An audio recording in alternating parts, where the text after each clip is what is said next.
Sconfinamenti. Cultura, attualità e musica dell'Alto Adriatico. Un programma della sede RAI per il Friuli Venezia Giulia.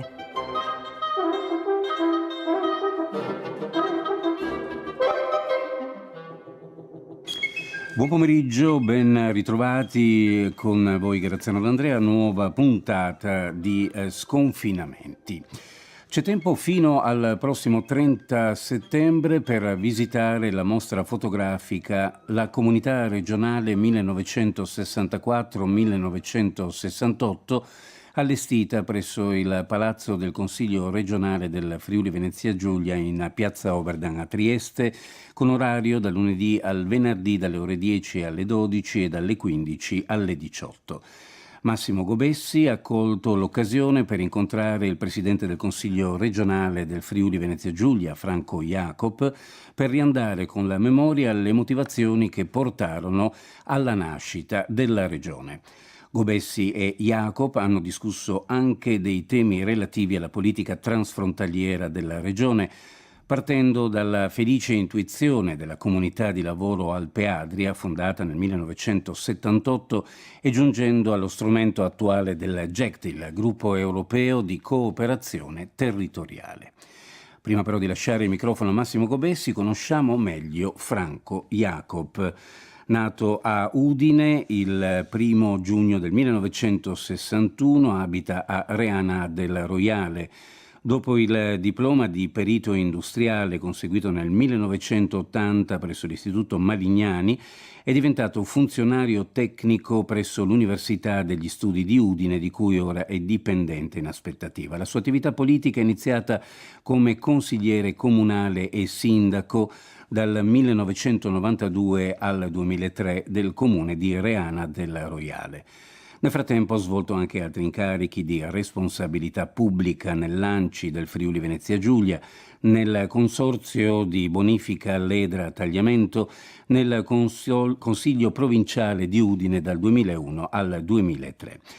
Nella nona legislatura è stato assessore regionale alle autonomie locali e ai rapporti internazionali e comunitari. Nella 10ª legislatura è stato eletto consigliere regionale del Partito Democratico e ha ricoperto l'incarico di vicepresidente della 5ª commissione consiliare.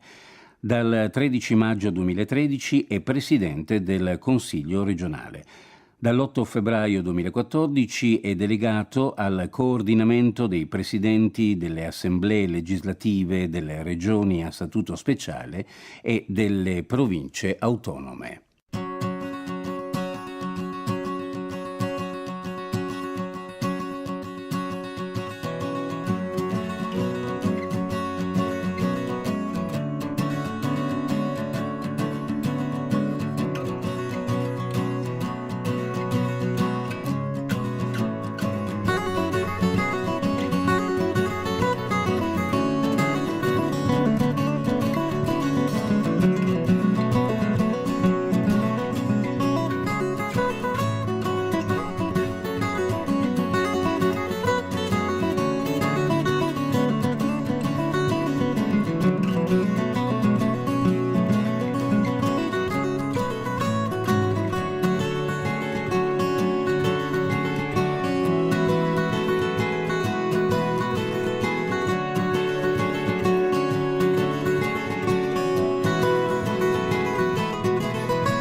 Presidente Jacob, buongiorno, benvenuto a Sconfinamenti, la trasmissione della sede regionale RAI per il Friuli Venezia Giulia, una trasmissione radiofonica transfrontaliera che viene irradiata da Venezia. Con lei, Presidente, parleremo dell'attività storica del Consiglio regionale del Friuli Venezia Giulia, ma parleremo anche di quella che è l'attività, come dire, transfrontaliera del Consiglio stesso. Presidente, il Consiglio regionale è l'organo rappresentativo della comunità regionale del Friuli Venezia Giulia, ma quali sono le sue competenze? Le competenze, intanto buongiorno a tutti gli ascoltatori, è un piacere partecipare a questa trasmissione che si rivolge ad un pubblico così ampio, ma direi un pubblico che interpreta quella che è una realtà di cui la nostra regione fa parte, la nostra dimensione adriatica, che è una dimensione che stiamo recuperando proprio con l'evoluzione della condizione politica nazionale ed europea in uno spazio comune, quindi uno spazio nel quale è opportuno e giusto parlare, rincontrarsi e scambiarsi anche quelle che sono le esperienze e le conoscenze. Il Consiglio regionale del Friuli Venezia Giulia è un'assemblea legislativa, come tutti i consigli regionali del nostro paese regionalizzato, e quindi ha questa caratteristica di doppio livello legislativo, quello nazionale statale e quello regionale, con una caratteristica particolare perché la regione Friuli Venezia Giulia è una regione con autonomia speciale, dotata di autonomia speciale, costituita nel 63 e quindi di fatto con 50 anni di vita, e quindi con questa peculiarità dell'autonomia che viene gestita attraverso un più ampio potere rispetto, più ampia gamma di competenze, articolazione di competenze rispetto alle tematiche che appunto il Consiglio regionale tratta e sul quale legifera. E quindi evidentemente è una assemblea che attraverso le decisioni politiche che adotta segna concretamente quelle che sono le condizioni di vita, le condizioni di sviluppo, le opportunità della propria comunità. Presidente, qual è il suo ruolo? C'è quello di, come dire, di vigile urbano all'interno del Consiglio regionale o anche di rappresentanza e comunque di interfaccia con altre realtà, anche le realtà contermini del nostro paese? Il ruolo del Presidente del Consiglio regionale è un ruolo per sua natura di garanzia, è riconosciuto dallo Statuto della Regione, appunto costitutivo della Regione, quale organo che sostanzialmente garantisce la partecipazione democratica di tutti i consiglieri regionali alla vita del Consiglio e all'attività del Consiglio, quindi ne disciplina ovviamente, ne conduce i lavori in tutte le sue articolazioni, dall'aula alle commissioni alle attività dei singoli consiglieri e dei gruppi. Dall'altro lato ovviamente tutela quelle che sono le minoranze consiliari e organizza quella che è l'iniziativa legislativa, in questi tempi prevalente da parte della giunta regionale, che ovviamente è il governo della regione, che attraverso il proprio presidente della regione e la giunta composta dagli assessori svolge iniziativa legislativa ovviamente, e l'iniziativa legislativa che autonomamente nasce dal Consiglio, dai consiglieri stessi, che a loro volta sono tutti titolari di iniziativa, di potere di iniziativa, e quindi in questo senso c'è una garanzia che ci sia un'equa opportunità per tutti, sia il governo che i rappresentanti consiglieri eletti, di partecipare ai lavori e quindi alla conduzione della vita politica di questa regione. È un organo tutelato dallo Statuto, il Presidente appunto in quanto viene eletto dal Consiglio regionale con suffragio che deve rappresentare sostanzialmente una maggioranza qualificata del Consiglio stesso, ed è un organo che appunto il Consiglio garantisce nella sua durata, in quanto non può essere sfiduciato, non può essere ovviamente sostituito se non per iniziativa stessa del Consiglio o per gravissime e manifeste inadempienze. In questo senso quindi è a tutti gli effetti rappresenta un organo di garanzia, ecco, della rappresentanza democratica che il Consiglio regionale esprime attraverso appunto l'elezione che il popolo sovrano fa dei propri eletti. Presidente Jacopo, facciamo un salto indietro, perché lei giustamente ha citato il 1963. Per arrivare a questa legge costituzionale di cui parleremo tra poco, dobbiamo ricordare la figura dell'onorevole Tiziano Tessitori. Certo, Tiziano Tessitori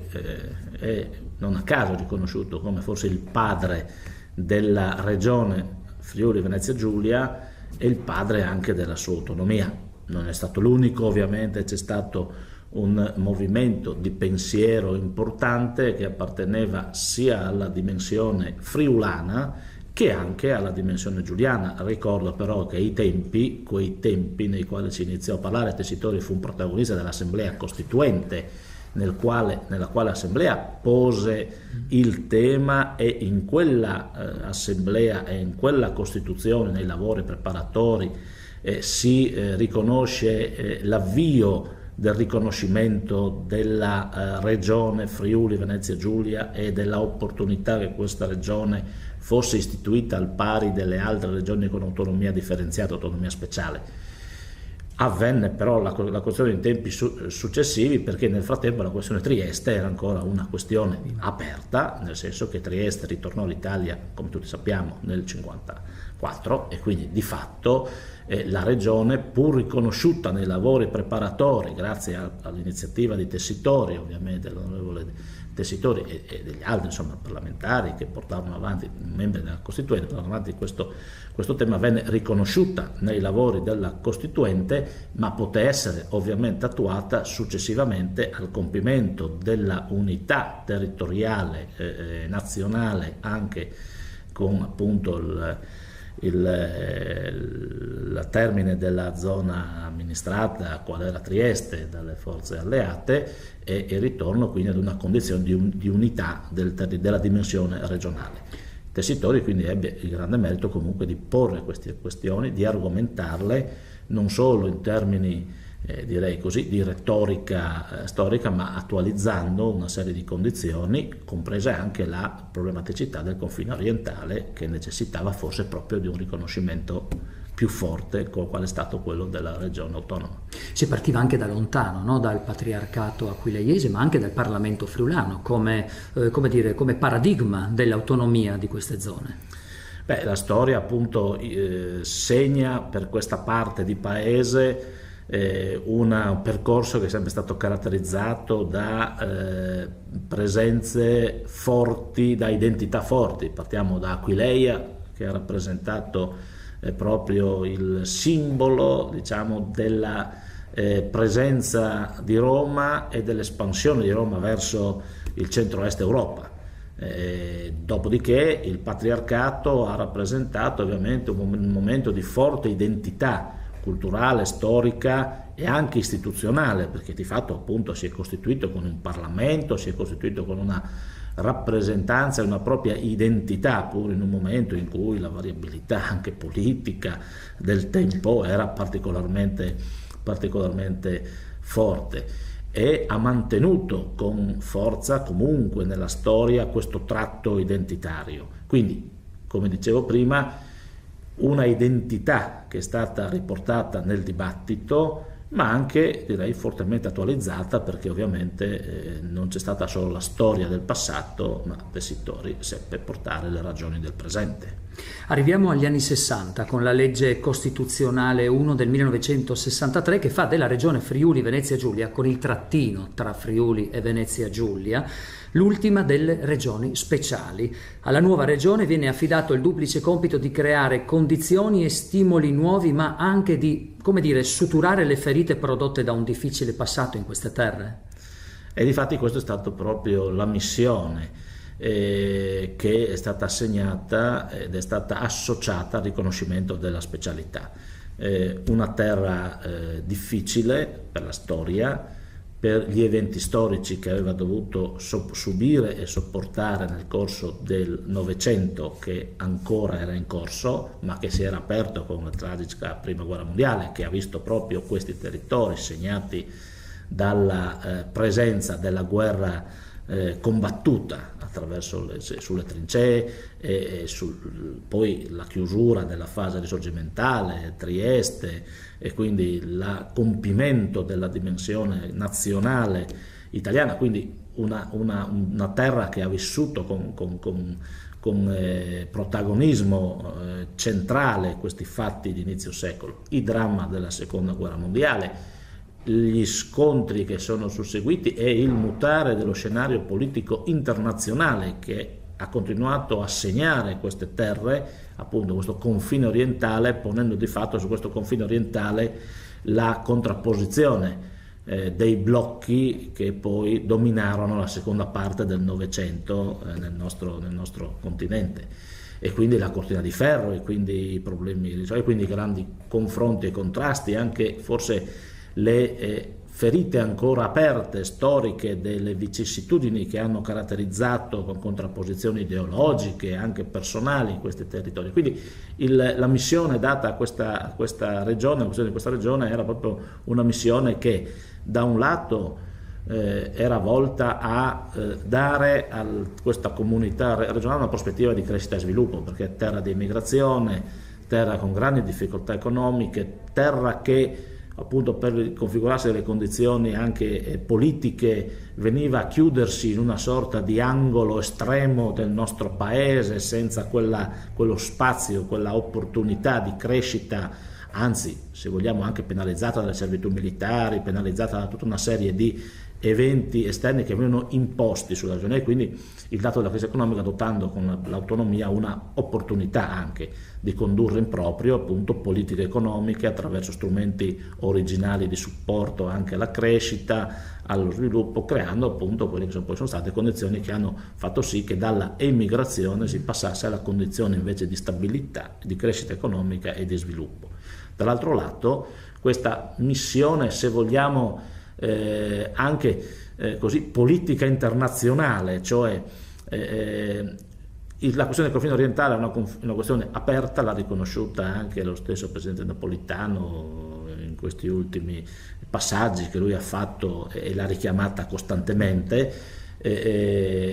questa necessità attraverso un governo locale di una serie di tematiche e anche un'opportunità da un governo locale, quale quello della regione, una comunità comunque relazionata al suo intorno, di ricostruire una serie di relazioni culturali, identitarie,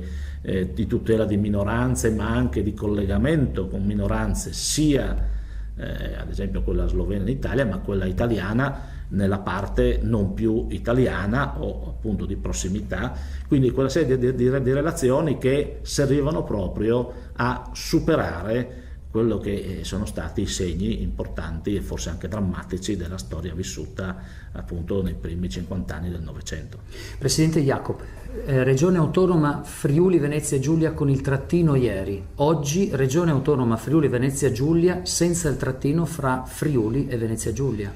Ma io sono friulano e quindi qualche volta mi dicono: ma come friulano, triestino, come condividi questo tuo essere, questo essere una regione unica, il trattino o non il trattino? È una questione che viene posta. Io credo sia significativo il fatto che sia nata con il trattino come regione, perché una delle missioni era proprio quella di dire: esistono due identità, due storie, due condizioni anche economiche probabilmente diverse, e quindi un compito era quello di lavorare per riuscire a togliere il trattino. E quindi nel momento in cui si è tolto il trattino, credo si possa dire che abbiamo riconosciuto come sia stato svolto il primo compito, e cioè determinare una unica comunità regionale, ovviamente che riconosce al proprio interno, con formule avanzate, le diversità, ma le diversità diventano un contributo ad una identità più forte, non elemento di divisione, ma elemento di rafforzamento, perché è una ricchezza ulteriore rispetto ad un mondo di comunità.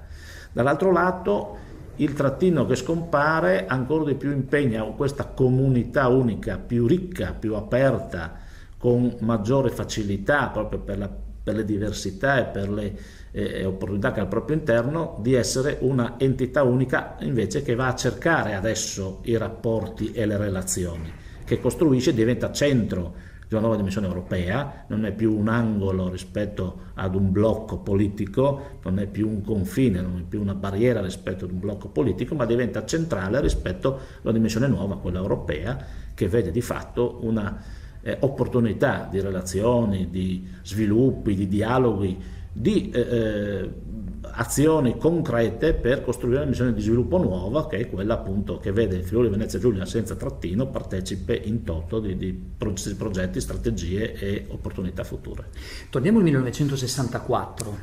primo consiglio regionale nel municipio di Trieste, nella sala del Consiglio Comunale di Trieste, del capoluogo regionale. Secondo lei la regione si presentò in quel 1964 come una specie di ibrido, cioè un po' meno delle prime regioni autonome e un po' più rispetto a quelle regioni ordinarie di cui si iniziava a discutere in quegli anni e che videro la luce appena nel 1970. Effettivamente credo che la regione Friuli Venezia Giulia sia l'ultima delle speciali e la prima delle ordinarie, ce lo siamo detto più volte, insomma. È una regione che forse ha vissuto in quel momento il riconoscimento di una specialità per fattori che sono meno visibili e forse meno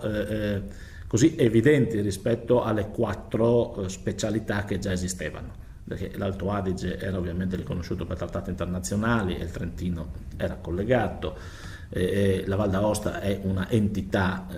chiaramente, oltre che per orografia, chiusa fra montagne altissime ma francofona, quindi fortemente, e poi sono due isole anche dal punto di vista visivo, insomma sono 2 entità. Ecco, il Friuli Venezia Giulia nasceva ovviamente per condizioni diverse, l'abbiamo detto, e quindi di fatto rappresentava il riconoscimento di queste diversità e di queste specialità che sono intrinseche, come ha riconosciuto nella sua lectio magistralis il Presidente della Corte Costituzionale proprio nella celebrazione dei 50 anni in Consiglio regionale. Dice: la specialità non è una disponibilità politica che appunto chi oggi governa può o non può togliere, è una condizione nei fatti, è una condizione esistente. D'altro canto però proprio il fatto di essere l'ultima delle regioni speciali e di incontrare già quello che era un disegno, la necessità dell'attuazione di un disegno costituzionale che era quello di regionalizzare l'intero paese, ecco che di fatto ha rappresentato in qualche modo la prima esperienza di una regione nuova di quelle che sarebbero nate successivamente. Se vogliamo, questo ci ha comportato anche qualche handicap, nel senso qualche minor forse condizione di specialità, soprattutto per l'aspetto finanziario e per l'aspetto del riconoscimento di alcune prerogative, quindi effettivamente siamo molto più vicini al sistema delle regioni ordinarie, o comunque più vicini rispetto al sistema delle regioni ordinarie, che non le altre specialità che hanno ovviamente una loro più forte autonomia legata alle condizioni iniziali. Dal 1964 in Consiglio regionale del Friuli Venezia Giulia, stabilità politica e impegno, come diceva anche lei prima, nella modernizzazione del territorio regionale. Però come una mazzata arriva sull'avvio dei grandi cambiamenti anche a livello socio-economico della regione Friuli Venezia Giulia il terremoto del maggio-settembre del 1976, un'altra grandissima sfida soprattutto per il Consiglio regionale. Sì, quella fu una sfida che credo rappresenta forse ancora oggi uno dei momenti più alti del Consiglio regionale e dell'autonomia regionale. Una regione tutto sommato ancora giovane, 12 anni, quindi di fatto una regione che cominciava a definire le proprie linee strutturali, strategiche in quel momento, e che è stata messa alla prova con un atto di fiducia da parte del governo nazionale, del Parlamento nazionale, per far valere in termini reali la propria autonomia nella conduzione di una emergenza che era un'emergenza di dimensioni ovviamente enormi. Ecco, in quel senso il Consiglio regionale ha saputo dare una dimostrazione approvando le leggi sulla ricostruzione, ma interpretando anche la ricostruzione come un fattore ulteriore di sviluppo seppur difficile da immaginare in un momento di tragedia, ma interpretando appunto che questo passaggio fosse anche una sorta di momento di maturità e di visione del futuro. Interrompo, prima le fabbriche, poi le case, poi le chiese. Certo, il fatto di immaginare che bisognava salvare e rilanciare il tessuto economico che rappresentava poi l'opportunità della residenza e della continuità delle comunità così pesantemente colpite, e poi alla fine direi con una partecipazione anche come forza morale della Chiesa, che a questo punto sosteneva questo processo, dimostrando di fatto che il sostegno era un sostegno ideale prima ancora che materiale. Ecco, perché in quei giorni i dibattiti erano molti, c'era anche l'idea di una grande città che in qualche modo raccogliesse tutto quello che era un territorio distrutto. C'era anche il tema di una diversa prospettiva di sviluppo, cioè ricostruire i paesi non là dove erano e come erano, ma bensì organizzandoli in termini diversi. È un po' anche il dibattito che forse interessò gli anni 70, sì, no? Che vede la fine del modernismo e l'inizio invece di una nuova visione più attenta al recupero di valori storici, di cose. Ecco, io credo che lì ci fu, il Consiglio regionale dimostrò tutta la sua, e i governanti del tempo, il Ministero del Tempo lo dimostrarono tutta la loro lungimiranza nel cogliere aspetti direi quasi più moderni rispetto proprio al dibattito, gli aspetti più moderni di un dibattito che già esisteva anche su quanto riguarda l'urbanistica, lo sviluppo industriale, le cose. Sono riusciti a cogliere gli aspetti più moderni e difatti sono riusciti a ricostruire un Friuli già pronto per l'epoca più moderna. Ecco, io credo che questo sia stato il grande merito del Consiglio regionale, ovviamente, e di chi amministrò la regione in quegli anni. C'era l'esempio del Vajont, no? Della ricostruzione dei paesi in pianura, per cui certo, questo era già un esempio, come dire, presente nella comunità regionale. Difatti, ma come dicevo, credo che questo c'è stato quell'esempio che ha dimostrato come lo sradicamento delle comunità, delle tradizioni, delle cose alla fine, in nome di una sorta di modernismo, no? Ti do una casa più bella, più moderna, più funzionale, in un posto più sicuro, risponde in realtà non tenendo conto di quelli che sono poi invece dei valori, che sono i valori dell'identità, del proprio luogo, della propria storia, delle proprie radici, della propria cultura.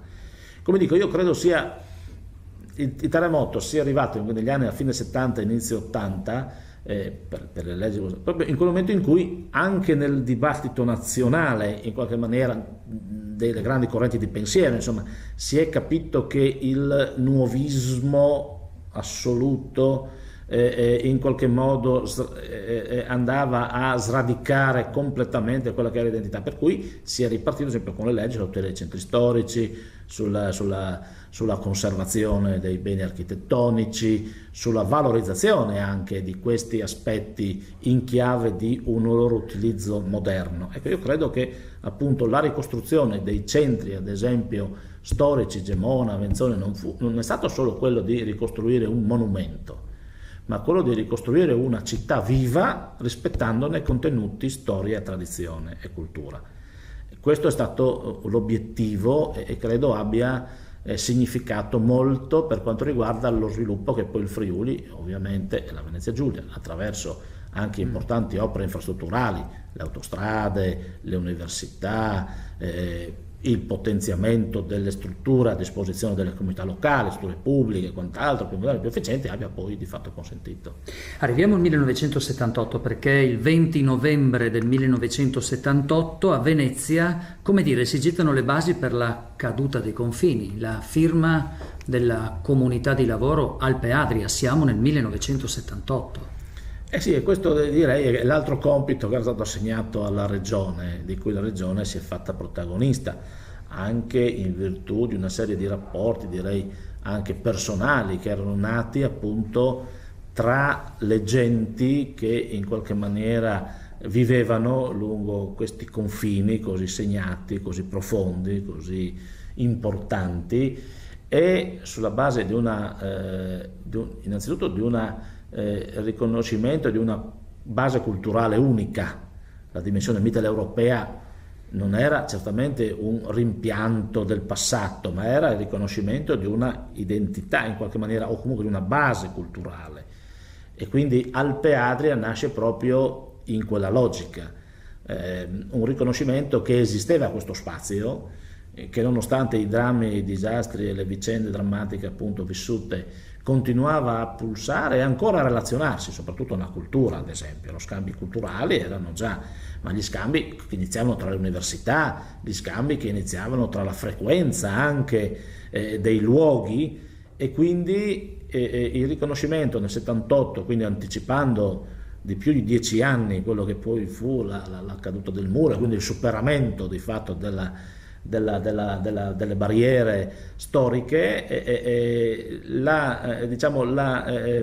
formalizzazione che era possibile lavorare a livello ovviamente di base, a livello di comunità locali, a livello di relazioni, dico quasi interpersonali, perché c'erano amicizie importanti tra il presidente ad esempio della Carinzia, il presidente del Friuli, tra il Veneto piuttosto che la Stiria, l'Istria, riconoscimenti quindi di una anche identità storica che veniva avanti, e quindi in questo senso riconoscere che tutto questo poteva servire a riprendere un discorso comune,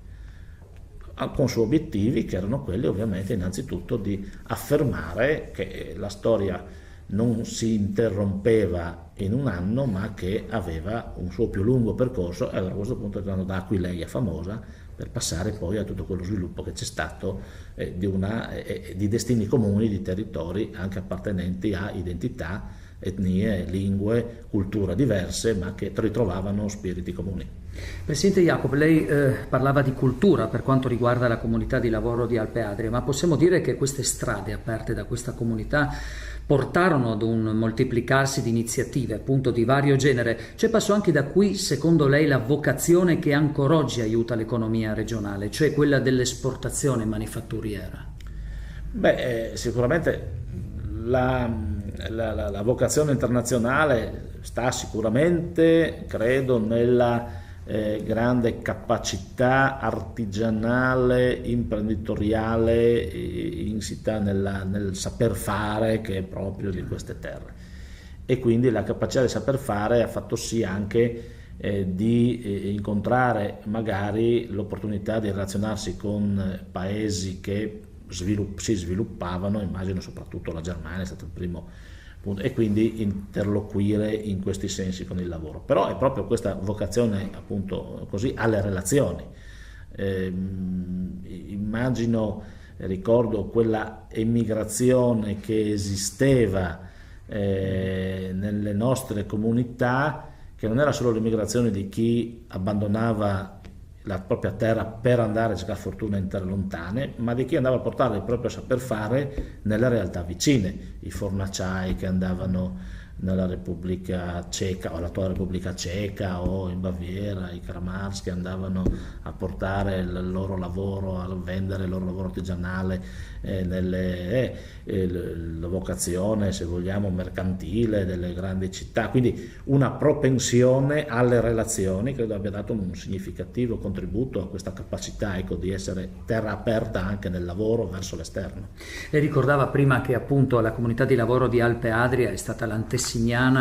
di quelli processi politici che hanno portato poi alla caduta del muro di Berlino e anche alla costituzione, diciamo così, dal Trattato di Maastricht in poi del 1992 all'Unione Europea. Oggi invece c'è un'altra sfida al di là della comunità di lavoro di Alpe Adria, e c'è quella del GECT, di questo acronimo, cioè del Gruppo Europeo di Cooperazione Territoriale, cioè uno strumento di rafforzamento della cooperazione fra i paesi della comunità che vede tra l'altro il Friuli Venezia Giulia in prima fila.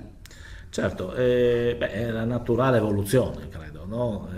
La comunità Alpe Adria è stata antesignana rispetto a quelli che sono stati poi, è stato poi un dibattito che ha interessato l'Europa nel suo crescere. L'Unione Europea, anzi la Comunità Economica Europea, nasce appunto come Comunità Economica Europea inizialmente e segna di fatto una condivisione di interessi economici comuni. salvo poi dopo Maastricht diventare Unione Europea e quindi ampliare la propria visione ad una iniziativa di natura politica che segna l'ampliamento, l'allargamento europeo e anche la missione che l'Unione Europea si pone, cioè quella di chiudere, diciamo, sostanzialmente il Novecento delle guerre, il secolo dei grandi drammi, delle grandi diciamo, orrori che hanno interessato l'Europa, andando ad allargare, condividendone una visione politica unitaria. Allora ecco che Alpe-Adria, che è nata proprio per costruire un sistema di relazioni, per supportare il dialogo, il confronto, la pace, lo scambio di relazioni e quant'altro, in questo ha dato un contributo importante a quello che è diventata prima uno strumento dell'Unione Europea, gli Interreg famosi, cioè la cooperazione transfrontaliera, che all'inizio appunto viene vista come uno strumento. Lo strumento per costruire alcuni progetti condivisi al di qua e al di là di un confine che ancora di fatto esisteva e segnava ovviamente un territorio, però riconoscendo che appunto proprio per la storia, per la cultura e per queste relazioni che erano nate prima, Alpe-Adria fu tra l'altro uno degli esempi, dei protagonisti della costruzione di questa visione politica dell'Europa, appunto attraverso degli strumenti operativi la possibilità di realizzare investimenti al di qua del confine in una logica di cerniera, di cucitura, di condivisione, di destini, di volontà, eccetera. Gli Interreg poi sono evoluti e da strumenti sono diventati politica europea, la cooperazione territoriale, che di fatto la CT è una delle politiche europee, quindi la politica della condivisione fra entità nazionali che diventano sempre più Europa e sempre meno stati nazionali, soprattutto lungo i confini, e oggi con i GECT anche strumenti operativi riconosciuti dal diritto comunitario, soggetti di diritto comunitario che diventano attori, protagonisti in prima persona, perché appunto riescono a gestire in prima persona appunto quelle politiche europee, la CTE in questo caso, cioè di cooperazione territoriale europea, attraverso delle direi così visioni unitarie o gestioni unitarie di tematiche. Posso pensare alla sanità, posso pensare all'ambiente, posso pensare a tutela dell'ambiente ovviamente, posso pensare cioè a quei temi che interessano indifferentemente una comunità che stia da una parte o dall'altra rispetto ad un confine che oggi con Schengen non lo riconosciamo più nemmeno sul territorio, no? E quindi però che consentono appunto la gestione unitaria di queste cose e soprattutto dovrebbero consentire queste politiche anche di sviluppo unitarie, cioè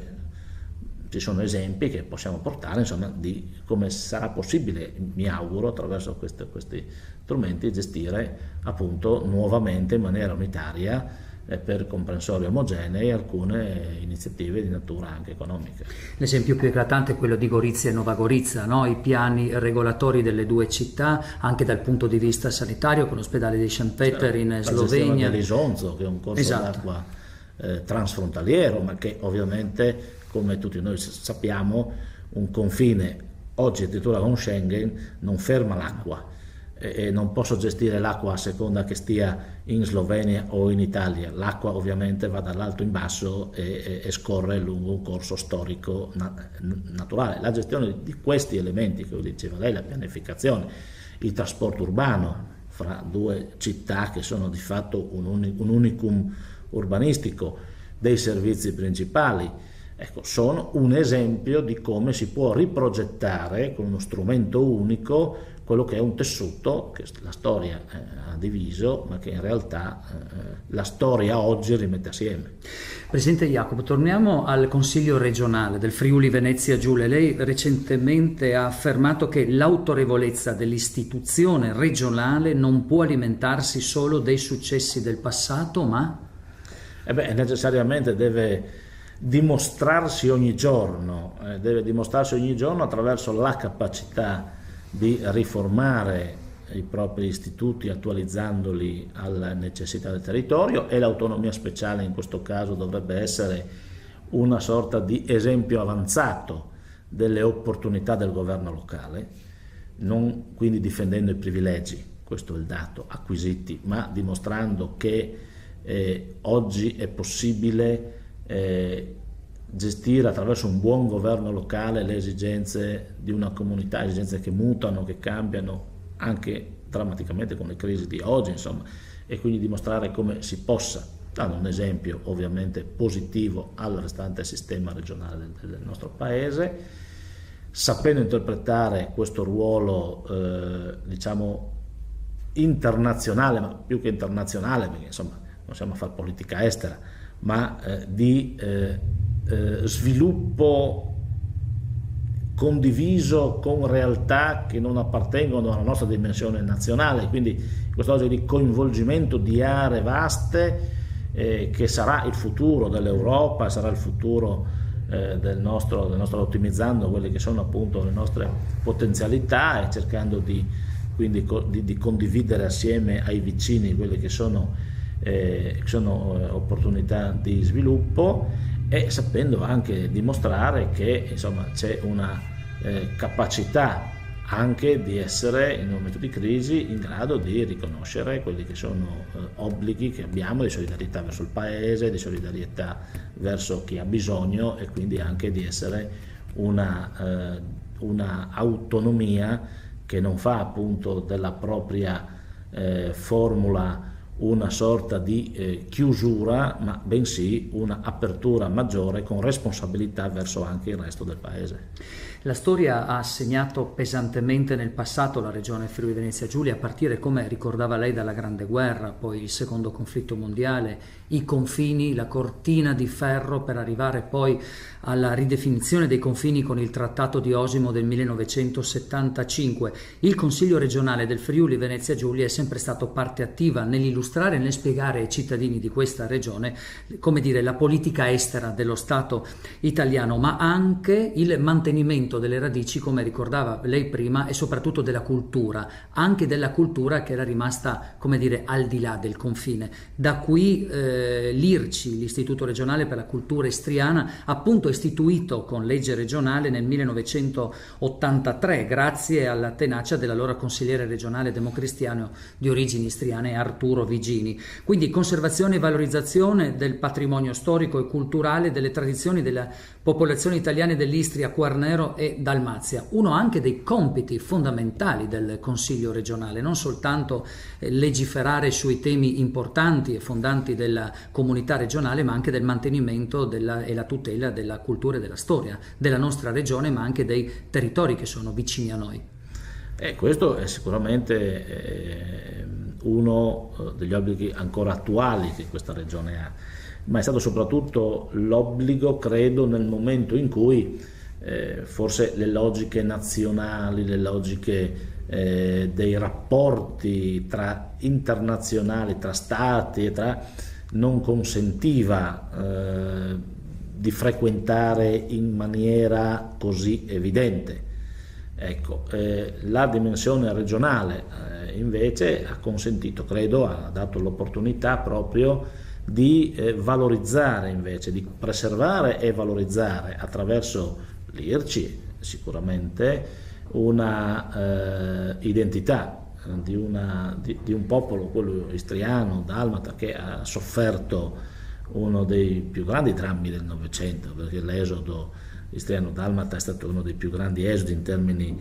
numerici e quindi trasferimenti proprio, no, di popolazione da un luogo proprio ad un destino che poi è stato un destino così sparso, che ha interessato un paese, ma che è stato anche per molti anni in qualche modo ovviamente tenuto in una condizione del dibattito nazionale, una condizione ovviamente non evidente. Questo ha consentito invece alla regione, la regione ha consentito di mantenere, invece di rafforzare questa opportunità di trovare luoghi, istituzioni sulle quali concentrare queste azioni e quindi facendolo anche convivere e condividere, perché nel frattempo sono nati poi gli istituti per gli sloveni piuttosto che la minoranza slovena, piuttosto che, e quindi di fatto sono nate le formule di tutela complessiva e quindi io credo che appunto la Regione abbia svolto, e il Consiglio regionale soprattutto, approvando leggi forse anche difficili, perché sappiamo che sono stati argomenti difficili, ma non prestando di fatto il fianco alla strumentalizzazione politica, ma bensì riconoscendo uno sforzo importante, quello legislativo, il fatto che la storia avesse una precisa collocazione, insomma, i fatti storici drammatici in un luogo, la storia lunga, quella delle culture, quella delle identità e quella anche della tutela della diciamo conservazione di queste formule, un altro luogo preciso nel quale collocarsi. E quindi io credo che questo sia stato e sia un compito importante. Ancora oggi la Regione ha questi compiti che gli sono poi stati trasferiti dal governo, ha avuto compiti importanti nel 91, ricordo la legge 19 che con l'istituzione di Informes, di Finest, anche compiti di conduzione proprio di attività e di azioni in questa area del centro-est Europa. Quindi ecco, questo è una delle mission e oggi anche il riconoscimento del plurilinguismo in questo Consiglio regionale, quindi è un tratto comune. Credo che rispetto alla dimensione appunto dell'Istria, della Dalmazia e alla storia che queste terre hanno avuto, la Regione appunto abbia potuto dimostrare la propria presenza e la propria attività proprio nel campo della tutela e della conservazione di queste realtà. Tra l'altro devo dire che è riconosciuto anche dalle comunità degli italiani che ancora oggi vivono quelle terre. Non più tardi di metà agosto sono stato a Vergarolla a rappresentare il Consiglio regionale proprio a ricordo di quei tremendi momenti, di quel caso specifico,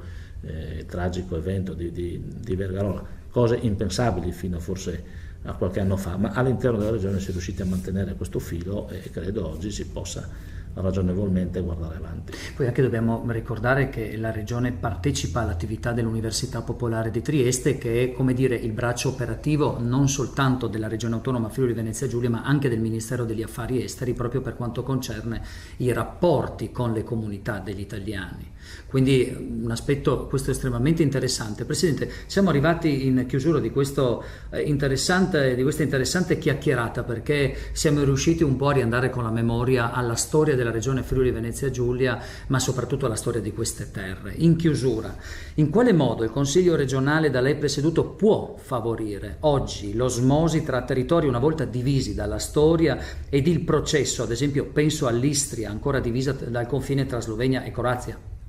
ancora per poco ovviamente, di piena integrazione europea?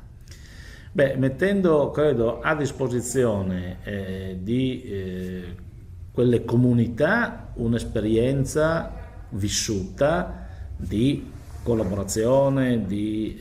frequentazione degli argomenti delle relazioni, dell'interscambio culturale, della tolleranza e del riconoscimento delle minoranze e della quindi condivisione di una identità comune. Favorendo con la presenza che anche il Consiglio regionale assicura con queste realtà un supporto al dialogo e alla relazione, non sempre facile ovviamente, perché c'è storia per noi ma c'è storia anche per quelle comunità. Penso agli eventi molto più vicini che hanno segnato l'ex Jugoslavia, che quindi in qualche modo ancora determinano qualche cicatrice che forse si sta rimarginando, e noi ci auguriamo che attraverso l'allargamento dell'Unione Europea si rimanga in maniera definitiva tra queste entità, queste realtà nazionali che insomma fra di loro hanno anche avuto modo appunto di confrontarsi pesantemente nei pochi anni passati, e quindi in questo senso facendo cogliere a tutti l'importanza di quel valore aggiunto che l'identità e le diversità hanno in un progetto comune. Essere fautori di progetti comuni, essere presenti nella condivisione della condizioni anche di sviluppo che queste regioni possono avere. Penso al turismo, penso alla promozione della grande delle grandi tradizioni